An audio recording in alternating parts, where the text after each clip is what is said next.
The morning sun cast long shadows across the ancient stones of Windsor Castle, as Catherine, Princess of Wales, stood at her bedroom window watching the grounds come alive with activity.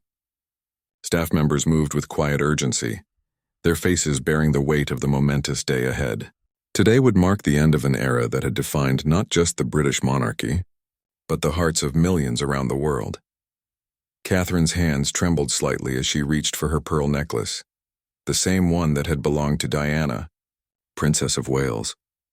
The irony wasn't lost on her that she would wear these pearls on the day she and William would step away from their royal duties forever. The decision had been months in the making, born from countless sleepless nights and whispered conversations behind closed palace doors. The catalyst had come 6 months earlier when their youngest child, Louis, had asked why he couldn't have a normal birthday party like his friends at school. The innocent question had shattered something deep within both William and Catherine. They realized their children were growing up in a golden cage, beautiful but confining, watched by the world but never truly free to be themselves. William entered the room quietly, already dressed in his military uniform for the final time. His face bore the same mixture of determination and sorrow that had marked their private conversations for weeks.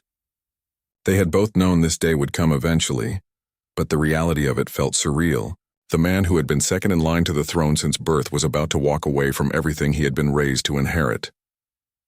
"The children are asking questions," William said softly, adjusting his ceremonial sword one last time. "George understands more than we thought he would. Charlotte keeps asking if we're still going to be a family." His voice cracked slightly on the last word, revealing the emotional toll this decision had taken on them both. Catherine turned from the window and walked to her husband, placing her hands on his chest where his medals caught the morning light. These decorations told the story of his service, his dedication, and his sacrifice. After today, they would be returned to the crown, along with everything else that had defined their public lives. "We are still going to be a family," she whispered, her voice steady despite the tears threatening to spill. "We're going to be more of a family than we've ever been allowed to be before." The words carried the weight of years of restricted affection, of love that had to be measured and appropriate for public consumption. The sound of footsteps in the corridor outside reminded them that the world was waiting. In 3 hours, they would stand before the press, the palace staff, and the watching world to announce their departure from royal life. The statement had been carefully crafted with palace lawyers and communications experts, but no amount of preparation could soften the shock waves it would send through the Commonwealth. William moved to the window where Catherine had been standing, looking out at the same view that had comforted and confined him throughout his life. The weight of generations pressed down on his shoulders as he thought of his father, King Charles, who had waited decades for his chance to rule, only to see his heir choose a different path. "Do you think we're being selfish?" Catherine asked, voicing the question that had haunted them both. The duty to serve had been ingrained in them from the moment their relationship became serious. Every decision had been weighed against the greater good of the monarchy and the British people. William was quiet for a long moment, considering her question with the careful thought that had always characterized his approach to difficult decisions. Finally, he turned back to face his wife, the woman who had stood beside him through scandals, celebrations, and the constant pressure of public scrutiny.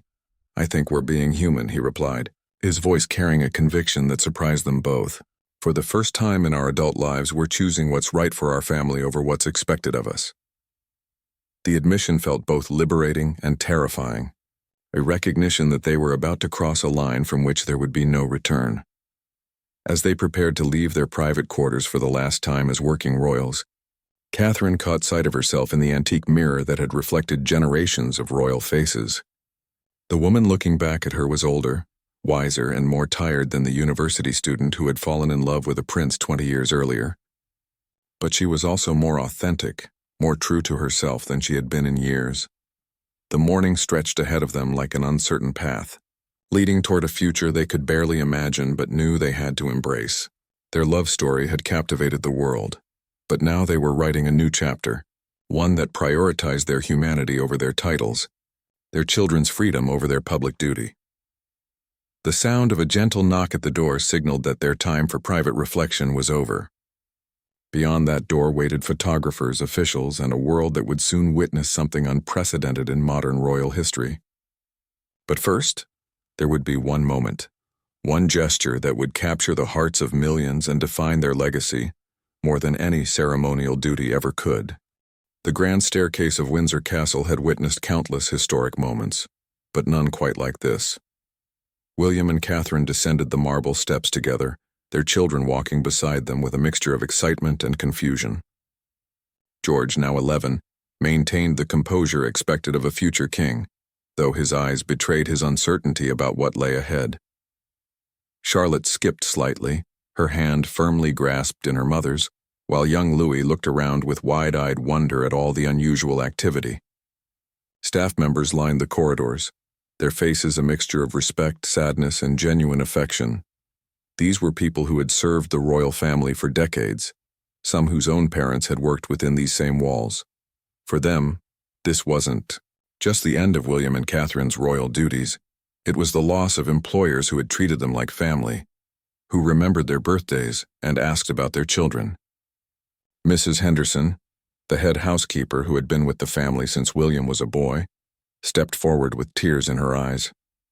She had watched him grow from a grieving child after his mother's death into the man he had become. Without words, she curtsied one final time, a gesture that spoke volumes about the respect and love that had grown between them over the years. "Thank you," William said simply, taking her hands in his, "for everything. For making this feel like home when I thought I'd never have one again." The reference to his mother's death and the difficult years that followed wasn't lost on anyone present. Mrs. Henderson had been one of the constants in his life during those dark times. As they continued toward the main reception room where the formal announcement would take place, Catherine noticed how different the castle felt today. The same. Portraits looked down from the walls. The same ancient armor stood in alcoves, but everything seemed changed by the knowledge that this was goodbye. The weight of history that had once felt comforting now felt heavy, with the significance of what they were about to do. The media had been gathering since dawn, their cameras and equipment creating a temporary city on the castle grounds. News. Fans from around the world lined the approach roads and helicopters circled overhead like mechanical vultures, waiting for the story that would dominate headlines for weeks to come. But none of them knew the real story, the private conversations and sleepless nights that had led to this moment. In the blue drawing room, palace officials made final preparations for the announcement. The speech had been rehearsed, the logistics, planned down to the minute, but there was an air of improvisation about the day that made everyone nervous. This wasn't a wedding or a jubilee celebration with centuries of precedent to follow. This was uncharted territory for the modern monarchy. Prince Harry and Meghan had stepped back from royal duties a few years earlier, but their situation had been different. They had never been direct heirs to the throne, and their departure, while controversial, hadn't threatened the fundamental structure of the monarchy. William's decision sent shockwaves through the very foundation of the institution. King Charles arrived at the castle earlier than expected, his face grave but resigned. The conversation with his son the previous evening had been one of the most difficult of his life. As a father, he understood William's desire to protect his family and live authentically. As a king, he feared for the future of the crown that had been his life's work to preserve and modernize. "He looks older," Catherine whispered to William as they watched Charles through the window, greeting officials with the careful dignity that had marked his entire life. The burden of seeing his heir walk away from the throne had aged the king visibly in recent months. The man who had waited so long to rule now faced the prospect of a shortened dynasty. The children were led to a private sitting room where they would wait during the announcement. George turned back at the door, his young face serious beyond his years. "Papa, will people still love us after today?" he asked, the question that had been weighing on all their minds. William knelt down to his son's level, seeing so much of himself in the boy's worried expression. "Some will, some won't," he answered honestly. "But the people who matter, the people who really know us, they'll understand that we're doing this because we love our family more than anything else in the world." Charlotte, not to be outdone by her older brother's maturity, added her own perspective. "I think it's brave," she announced with the confidence that only a 9-year-old could muster. "Like in the stories where the prince saves the princess, except we're all saving each other." As the children were settled with their nanny, William, and Catherine had a few final moments together before facing the world. They stood in the same room where they had received their first joint royal engagement briefing, where they had planned their wedding, where they had celebrated births and mourned losses. Now they were planning their exit from the life that had brought them together but had also kept them apart from their truest selves. "No matter what happens next," Catherine said, straightening William's collar one last time, "we'll face it together. Not as the Duke and Duchess of Cambridge, not as future king and queen, but as William and Catherine, as the people we were before all of this, and the people we want to be after." The door to the reception room opened, and they could hear the murmur of voices, the click of cameras being prepared, the rustle of papers as reporters organized their questions. Beyond that door waited judgment, criticism, support, and disbelief in equal measure. But it also waited freedom, authenticity, and the chance to write their own story for the first time in their adult lives. The reception room fell silent as William and Catherine entered, their presence commanding attention in a way that had nothing to do with protocol and everything to do with the gravity of the moment. Photographers' cameras clicked in rapid succession, capturing what they knew would be historic images.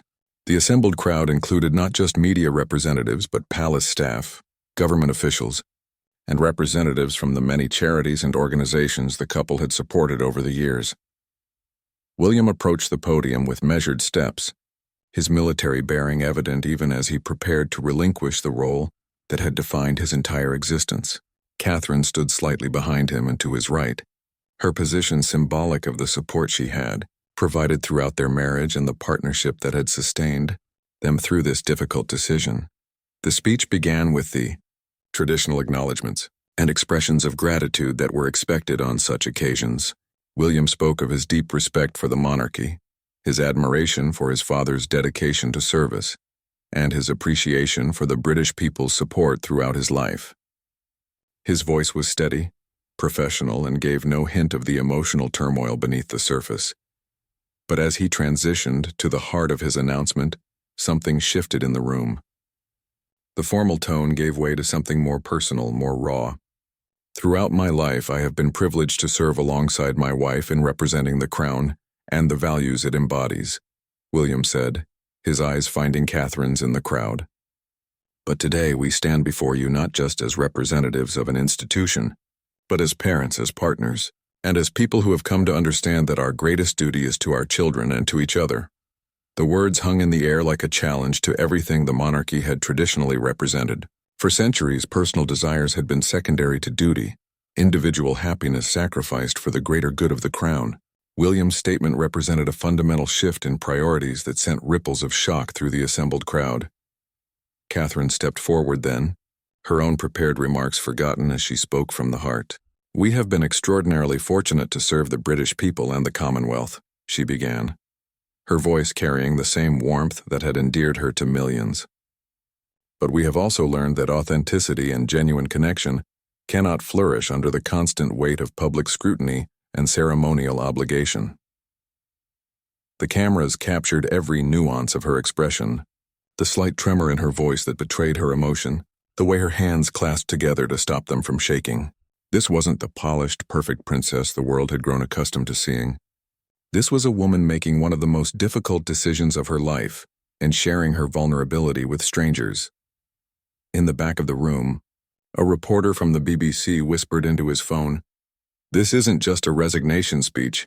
This is a manifesto for a new kind of royal life." Around the world, news organizations scrambled to update their headlines, their initial stories of shock and scandal evolving into something more nuanced as they listened to the couple's carefully chosen words. The announcement continued with practical details about the transition of their royal duties, the charities they would continue to support privately, and their plans for a more normal life. But the real story was unfolding in the spaces between the words, in the glances between husband and wife, in the palpable sense that they were crossing a bridge they could never return from. King Charles, watching from a private viewing room connected to the reception hall, felt the weight of generations pressing down on him. His grandfather had abdicated for love, throwing the monarchy into crisis and ultimately leading to his father's unexpected reign. Now his own son was choosing family over duty, but in a way that seemed more measured, more thoughtful than the dramatic romance that had captivated the world in 1936. As William spoke about their hopes for their children's future, the cameras occasionally panned to show staff members wiping away tears. These were people who had watched George, Charlotte, and Louis grow up within the palace walls, who understood better than anyone the restrictions and pressures that came with royal birth.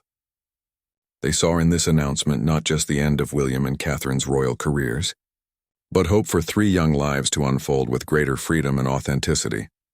The questions from the press began carefully, respectfully, but grew more pointed as reporters grappled with the magnitude of what they were witnessing.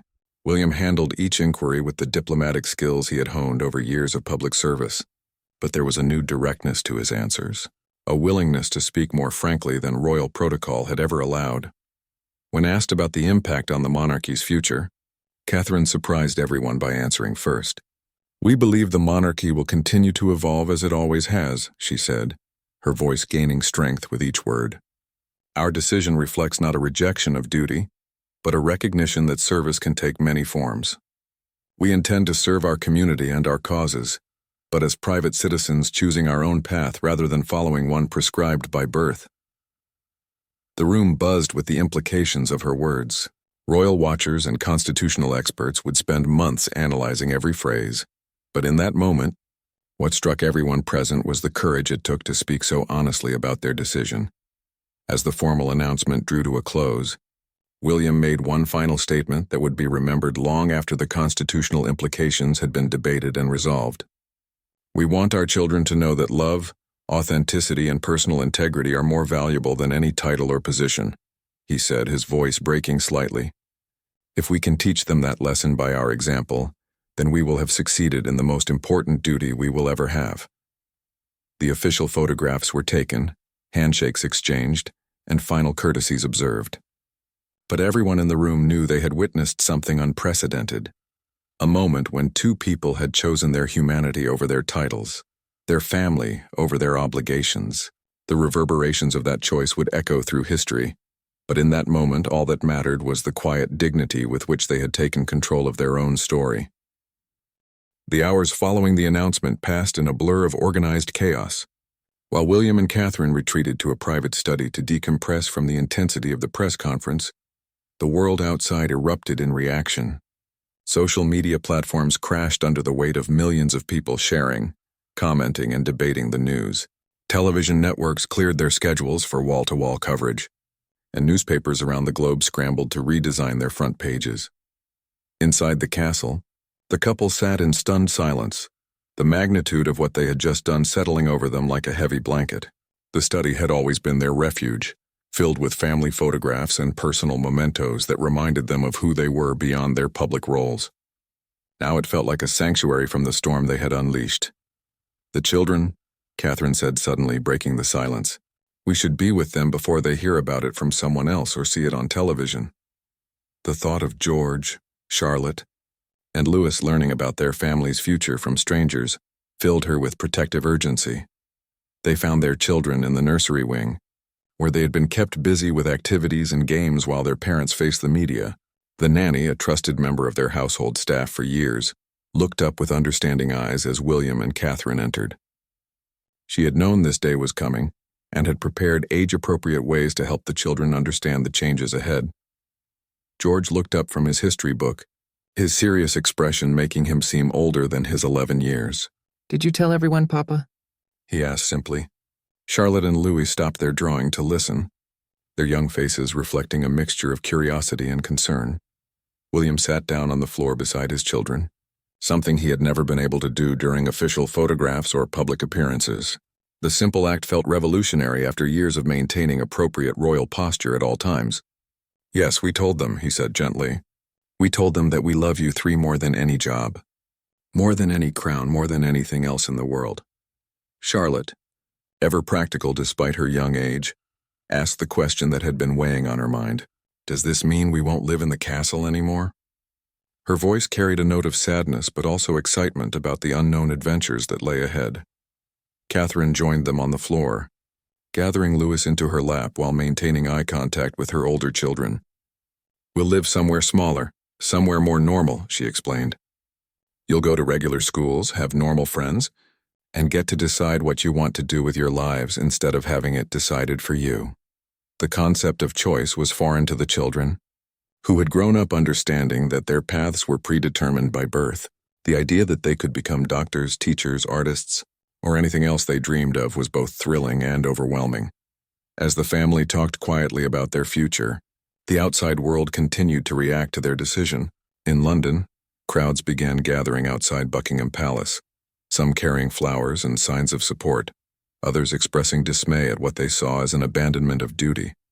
The mood was complex, reflecting the conflicted feelings many people had about the monarchy itself. Television. Commentators debated the constitutional implications while royal biographers offered analysis of how this decision compared to other moments of royal crisis throughout history. Social media was divided between those who praised William and Catherine for prioritizing their family and those who criticized them for abandoning their responsibilities, but perhaps the most telling reactions came from ordinary families around the world who saw something of their own struggles reflected in the royal couple's decision. Working parents who had sacrificed personal time for career advancement, families who had moved for job opportunities while leaving behind extended family, people who had chosen security over passion in their professional lives, all found themselves reconsidering their own choices. Back at Windsor Castle, the evening brought a private dinner with King Charles, who had spent the afternoon in meetings with constitutional experts and government officials. The conversation between father and son was their first opportunity to speak privately since the announcement, and the emotional weight of the day hung heavy between them. "I won't pretend I'm not disappointed," Charles said quietly, his words carrying the pain of seeing his life's work called into question. "But I also can't pretend I don't understand. The burden of this life is something I never wished for my children, even as I prepared you for it." William reached across the table to grasp his father's hand, a gesture of reconciliation and understanding. "You raised me to put duty first," he said. "But you also raised me to be a good father." Today those two things came into conflict, and I chose to be the father I learned to be by watching you with Harry and me after Mum died. The reference to Diana brought tears to Charles's eyes, reminding him of the impossible balance between public duty and private grief that had defined his family for decades. He understood, perhaps better than anyone, the cost of living in the public eye while trying to protect those you love. As the evening wore on, the conversation turned to practical matters. William would retain his place in the line of succession, but would not actively prepare for kingship. The children would continue to have titles, but would not undertake royal duties unless they chose to do so as adults. Most importantly, they would have the freedom to forge their own identities apart from the expectations that had shaped their parents' lives. The final morning at Windsor Castle arrived gray and overcast, as if the weather itself reflected the emotional weight of the departure. Moving trucks had arrived before dawn, though most of their personal belongings would remain behind, part of the heritage that belonged to the crown rather than to them personally. What they took with them would fit into just a few vehicles. A lifetime of royal privilege condensed into the essentials of an ordinary family. Catherine walked through the rooms one last time, her footsteps echoing in spaces that would soon be occupied by other members of the royal family, or converted to different purposes. Each room held memories that felt both precious and heavy. The nursery where she had rocked her babies to sleep, the sitting room where they had celebrated birthdays away from public eyes, the study where they had made the decision that led them to this moment. The staff had gathered in the main courtyard for the departure, forming an informal receiving line that felt more like a family farewell than an official ceremony. These were people who had protected their privacy, celebrated their joys, and supported them through difficult times. Many had worked for the royal family for decades, and losing William and Catherine felt like losing beloved family members. Mrs. Henderson, the head housekeeper, stepped forward with a small wrapped package. "For your new home," she said simply, her eyes bright with unshed tears. "Wherever that may be."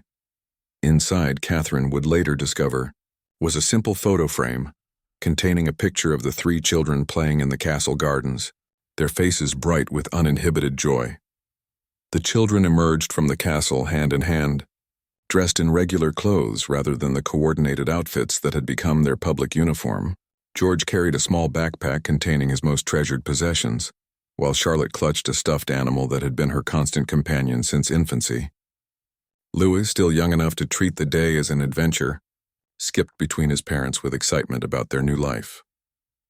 William paused at the entrance to the castle, looking back at the building that had been both home and prison for most of his life. The ancient stones had witnessed centuries of royal drama, but few departures had been as voluntary or as final as this one. He was walking away from everything he had been trained for, everything that had been expected of him since birth. The drive to their new home would take less than 2 hours, but it represented a journey from one world to another.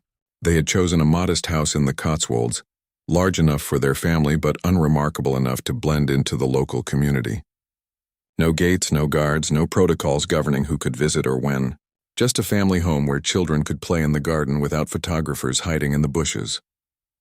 As their convoy prepared to leave, something unexpected happened. Staff members began gathering closer, and without any formal announcement or protocol, they began to applaud. It started slowly, just a few people clapping, but it spread through the crowd until everyone present was participating in this spontaneous show of support and farewell. Catherine felt tears streaming down her face as she realized what was happening. These people, who had devoted their lives to serving the monarchy, were showing their approval of her family's decision to choose love over duty. Their applause wasn't just goodbye, it was validation that what they were doing was right. William stepped out of the car, breaking protocol one final time to walk among the staff, and personally thank them for their years of service. The gesture was completely unexpected and deeply moving as he shook hands, accepted hugs, and exchanged quiet words with people who had been part of his daily life for years. But it was what happened next that would be remembered as the defining moment of their departure. As William made his way back to the car, he was intercepted by George, who had also gotten out to say his own goodbyes. The 11-year-old boy, who had been raised to understand the importance of appropriate public behavior, looked up at his father with tears in his eyes. Without thinking about cameras or propriety or royal protocol, George threw his arms around his father in a fierce hug that spoke of love, fear, excitement, and trust all at once. It was the hug of a child who understood that his world was changing, but believed completely in his parents' love and protection. William wrapped his arms around his son, holding him close as cameras captured the moment from every angle. For 30 seconds, the future king and the boy who had given up his throne were just a father and son, sharing an emotional moment. No stiff upper lip, no measured response, no consideration of how the image would be perceived around the world. Catherine watched through tears as Charlotte and Louis joined the embrace, creating a family huddle that excluded protocol and included only love. In that moment, surrounded by people who had served them faithfully and preparing to leave everything familiar behind, they were more authentically themselves than they had ever been in public. The photograph of that embrace would appear on front pages around the world within hours. But more than that, it would become a symbol of the choice they had made and the values they wanted to pass on to their children. It showed the world that even princes and princesses needed hugs, that even royal families struggled with difficult decisions, and that love really could triumph over duty when the stakes were high enough. As they finally drove away from Windsor Castle, the children pressed their faces to the windows for one last look at the only home they had ever known. But they were also looking forward, toward a future that was uncertain but full of possibilities they had never been allowed to imagine before. 6 months later, the cottage in the Cotswolds had transformed from an empty house into a warm family home, filled with the sound of children's laughter and the comfortable chaos of ordinary family life. Catherine stood in her kitchen, preparing lunch while simultaneously helping Louis with his homework and listening to Charlotte practice piano in the next room. The scene was beautifully mundane, exactly what she had dreamed of during those long nights at the palace when royal duties kept her from tucking her children into bed. The world had watched their transition with fascination and gradually growing respect. The initial shock and criticism had given way to admiration for a family that had chosen authenticity over expectation. Public opinion polls showed that while some people remained disappointed by their decision, the majority understood and supported their choice to prioritize their children's well-being. William had found work with a conservation organization, using his decades of environmental advocacy experience in a role that felt meaningful, without the ceremonial constraints of royal duty. He traveled occasionally but always returned home for dinner, a simple pleasure that had been impossible during his royal life. His colleagues treated him as William rather than as His Royal Highness, and he discovered a freedom in professional relationships built on mutual respect rather than deference. The children had adapted to their new schools with the resilience that had always characterized them.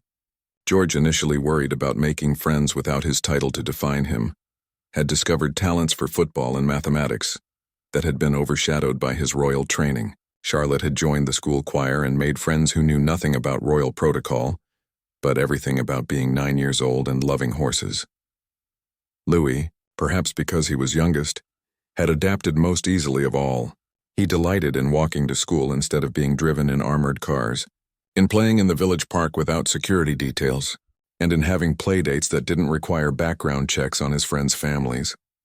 The photograph of their farewell embrace had indeed become iconic, but not in the way they might have expected. Rather than symbolizing the end of royal tradition, it had come to represent the evolution of what family meant in the modern world.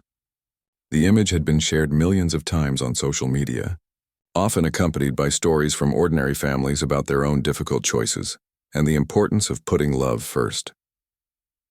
Catherine had returned to her passion for photography, documenting not just her family's new life, but the stories of families throughout their community. Her work, published under her maiden name rather than her royal title, focused on the universal experiences that connect all parents regardless of their circumstances.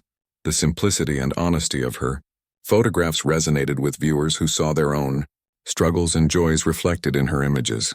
The royal family had weathered the initial constitutional crisis with characteristic resilience. King Charles had used the opportunity to further modernize the monarchy, implementing changes that made the institution more accessible and relevant to contemporary British life. The remaining working royals had redistributed William and Catherine's duties among themselves, proving that the monarchy could adapt and continue even after losing its most popular members. Perhaps most importantly, the children had begun to understand what their parents had given them. During a family dinner one evening, George looked up from his homework and asked, "Papa, do you ever miss being a prince?" The question came with the innocent directness that only children possess, cutting straight to the heart of their experience. William considered the question seriously, as he always did when his children asked about their former life. "Sometimes I miss the good parts," he answered honestly. "I miss being able to help people in a very public way, and I miss some of the people we worked with. But I don't miss feeling like I belong to everyone else more than I belong to our family." Charlotte, who had been listening while pretending to focus on her drawing, added her own perspective.